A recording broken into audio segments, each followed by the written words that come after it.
देखिए सर, एक स्कूल में इंस्पेक्शन होना था। इंस्पेक्टर साहब ने आया हुआ था।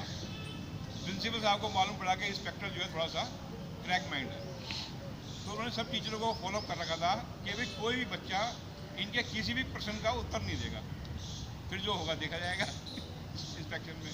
अब वो इंस्पेक्टर साहब आए एक क्लास के अंदर, उन्होंने एक अजीब व गरीब क्वेश्चन पूछ लिया कि एक हवाई जहाज 900 किलोमीटर की स्पीड से कलकत्ता 1.5 घंटे में पहुंचता है और वापसी आता है 1100 किलोमीटर की स्पीड से।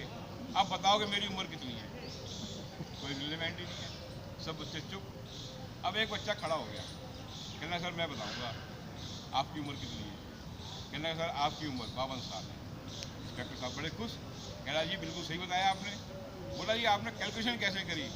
कह रहा जी मेरा भाई जो है बड़ा वाला वो 26 साल का है, वो आधा क्रैक माइंड है, आप फुल क्रैक माइंड है।